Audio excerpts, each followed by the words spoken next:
If you grow and sell microgreens like I do, you probably know that harvesting and packaging is like the worst part of the whole job. Growing them, super easy. Harvesting, that can take some time. And I am trying to get away from that. A lot of people sell their microgreens live, and some people deliver their whole tray right to restaurants live.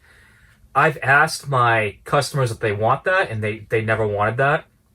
But I also sell in retail. So I sell in some really small produce stores. They're kind of like a farmer's market of sort, but really more of a retail where they source stuff from all over the place and they sell it nice and fresh in their stores.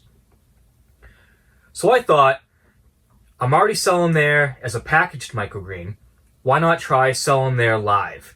I think it could do really well. I think it could be sort of a novelty where I can probably actually make a much higher profit margin than selling them cut and packaged. We'll see how that goes. I don't know yet, but I'll definitely let you know if I enjoy that process or if I make a better profit doing it that way. What I have here are some clamshells. They are like 9x4, I think, or 8x4. I'll put a link in the description where you can check these out. These are not vented. I'll have to put vents in them. I'm not going to do that right now on camera. I'm probably going to use a hot soldering iron and just poke holes. But for today, I'm just going to plant them and I'll just leave them kind of cracked open so some air can get through. And I have no idea what's going to work growing this way because I normally grow in a 10-20 tray. You know, I stack my microgreens. It's a little bit different process. What I'm going to try to do is the easiest thing first. And I know I'm going to have some that fail. Maybe they all fail, but let's find out. So I have here 3 mats of wood fiber mats that I've already cut to size. I got these from True Leaf Market, and unfortunately when I tried these growing in trays, I had major mold issues with them. And it was unfortunate because I bought 100 of them and I just didn't like them. So I have tons of these left. And if they work for this, that'd be a great use for them. And so we're going to give that a shot. Even if they don't work at this round, I still plan on trying to use these with like an antifungal, maybe some grapeseed extract or something.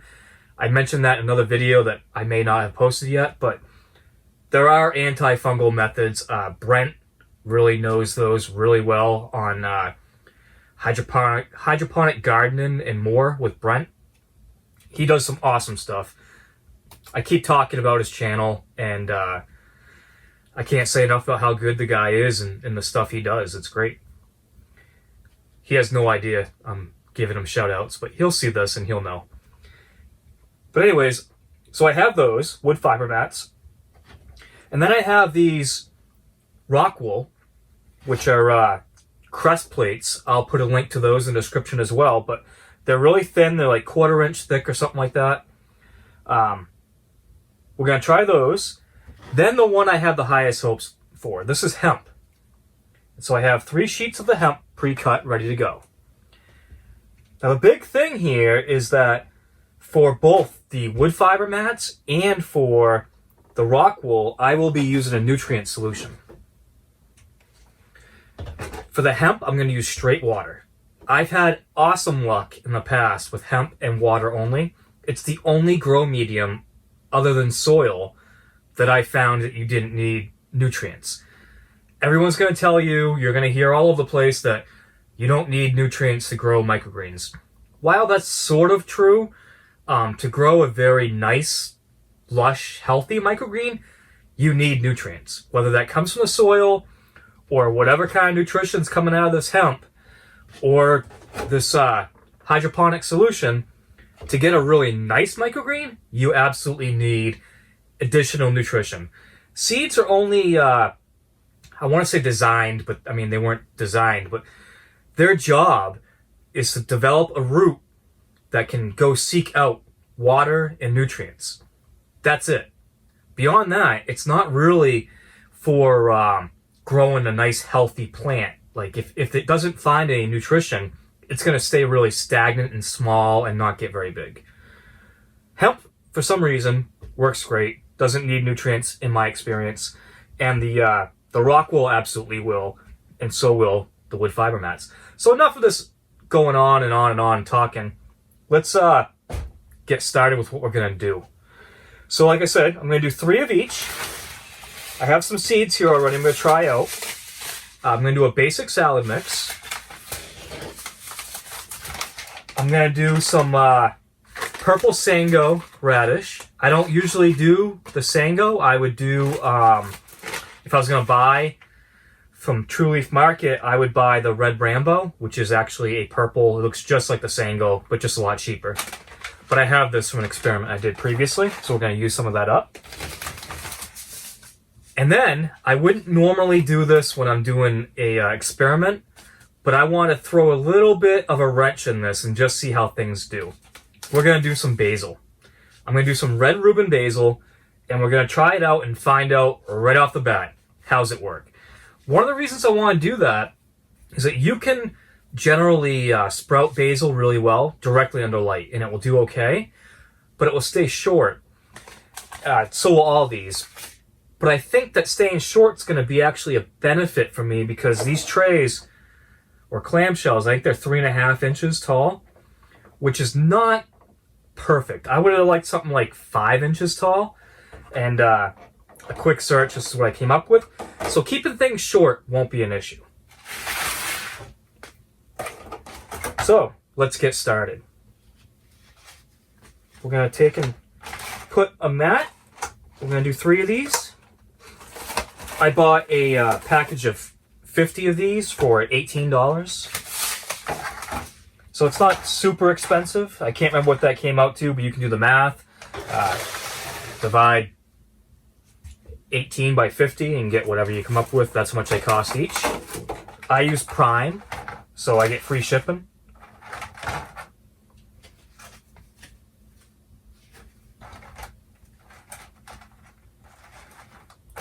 Took out one more than I needed. Or, no, I didn't.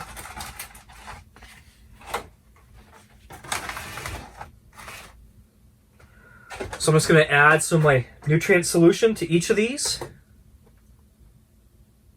I'm just adding it kind of by look and feel. We'll just see if there's enough.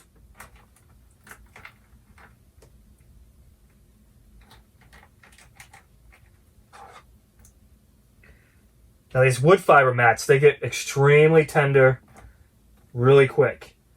And I probably should have cut them a little bit smaller because the first thing they do when they see water is they expand like crazy.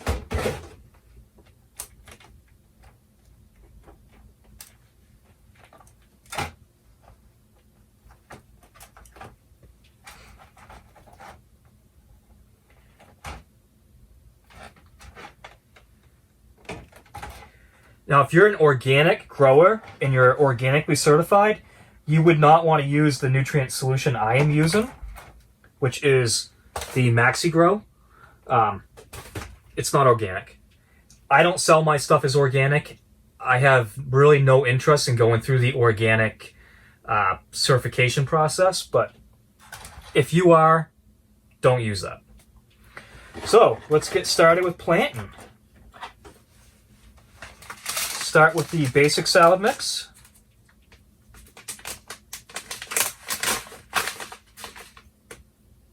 Using my trusty measuring device. I'm going to go with about, let's say, a quarter of a tablespoon. Just going by how much I filled this tablespoon.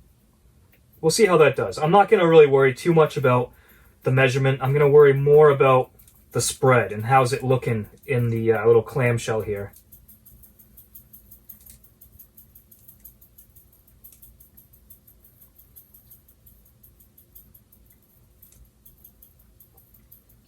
Seed cost at something of this scale is like, it's nil. It doesn't even matter. You just don't want to overcrowd them. So that looked about perfect. That was about exactly what I was looking for right there.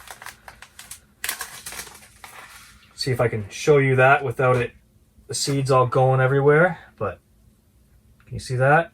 Oh, a little bit of water kind of swished them around a little bit. All right, so that's our basic salad mix. Now, let's do our purple sango. And like I said at the beginning, this is the simplest way. Like, I have ideas of things I can do if this doesn't work out. We'll go with just about a half a tablespoon. So one of those ideas of things I can do is for the microgreens that really like to be stacked, I can make little like plastic or whatever, like little stamp kind of things that just sit over them and just kind of hold them down a little bit. They wouldn't be weighted very much, but at least keep the seed directly in contact, but I might not need that. So half a tablespoon seems like a little bit light, so I'm going to spread a little bit more in here.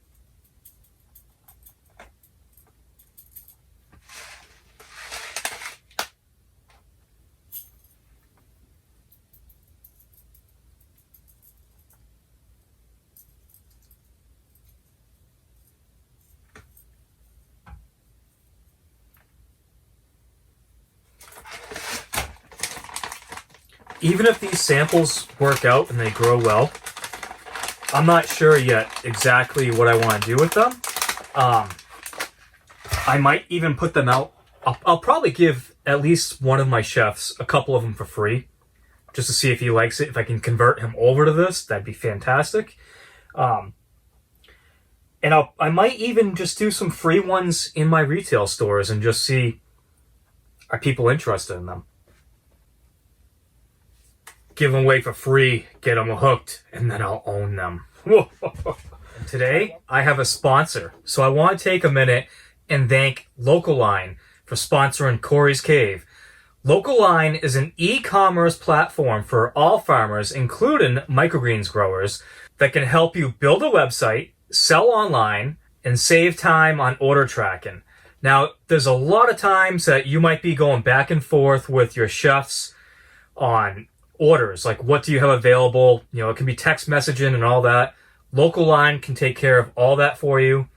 They get on Localine, they see what you have available, they order that, and you deliver that. With microgreens, unlike other crops, it's such a fast turnaround that what you have can change every week. Localine makes it easy to manage and scale your business with tools like inventory management, automated reminders, dedicated price lists for all the different customer groups you might have. If you're just starting out, Localine provides a website builder, which is pretty cool. So you can use Localine to actually make your website without using something like WordPress or Shopify or any of that. Localine provides that absolutely free. And they also provide a map of all the different restaurants in your area that are selling local produce. And so that's a huge thing. If you are a microgreens grower and you can just look on a map and find out who is actually selling local produce, that's somebody you can target when you are trying to figure out who to go try to sell your crops to. They also provide you with a marketing handbook that provides you with all the information you need on how to market your product. Now, because you are my viewer, Localine is offering you a free $300 feature. One of those features that they are offering is standing orders, which allows you to schedule regular orders with your customers, which for a microgreens grower can really help with recurrent orders and knowing exactly how much you can expect to sell week in, week out.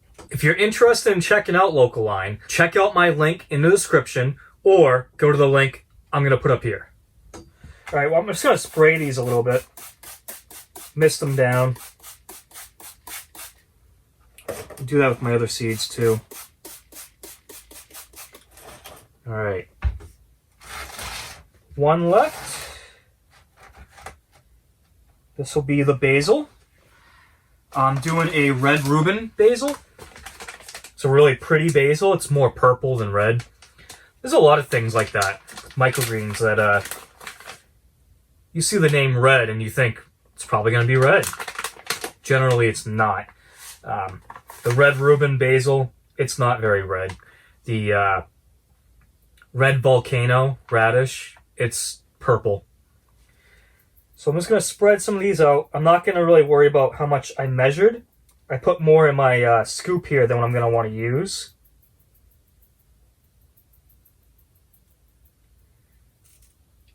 With basil, you really kind of want to be pretty sparse. You don't want them really clumping up because the gelatinous coating that they develop will cause them to stick together. And it kind of makes a mess.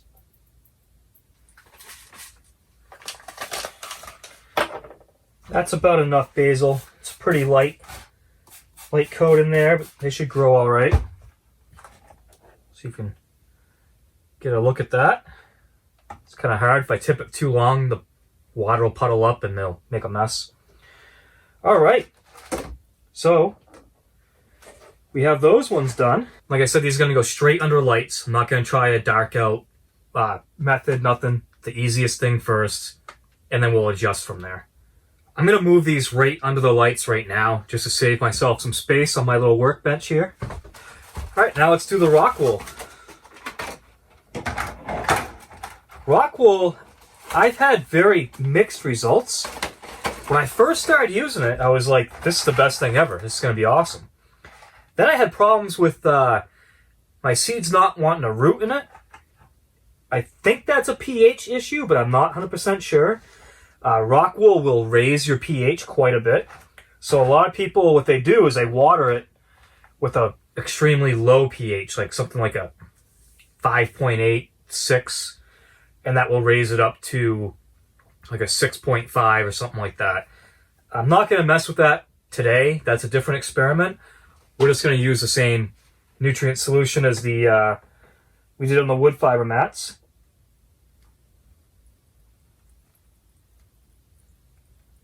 Try to get enough in there without completely making it too wet.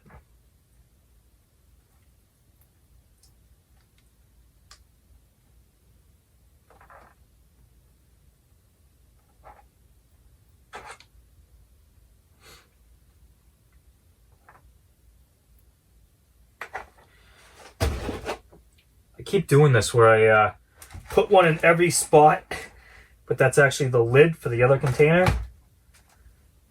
Gotta stop making that mistake.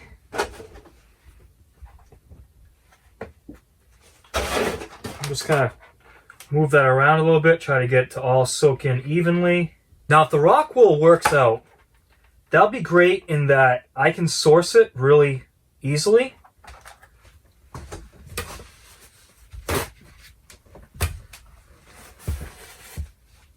I have a friend who has a local hydroponic shop called Ingrown Gardens, and I can get all the rock wool crust plate I want, but at the same time, I kind of would rather not use this, partly because I don't want to stick my customers with it. It's kind of a, I don't know, you gotta throw it out when you're done. It doesn't really compost or break down very well. I'm not sure if people will really appreciate getting a chunk of rock wool in the bottom of their package, but if it's the one that works the best, that's what we'll try. Alright, that seems to be wet enough. We'll wetten it down a little bit more when we spray the seeds.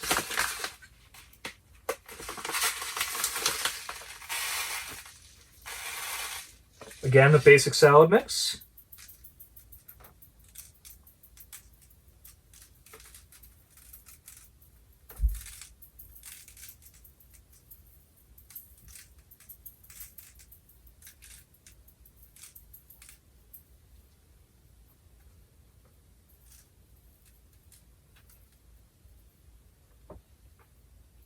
Rock wool can be a little bit challenging to plant on too because the seeds want to bounce off it.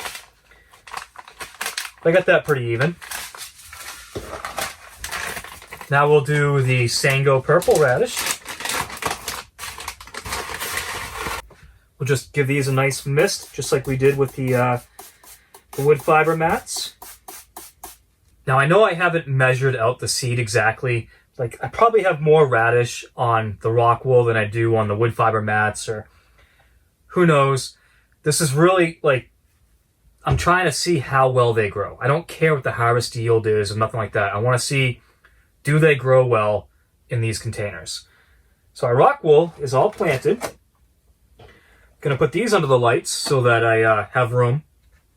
All right, now for the hemp. The one I have the highest hopes for actually working out.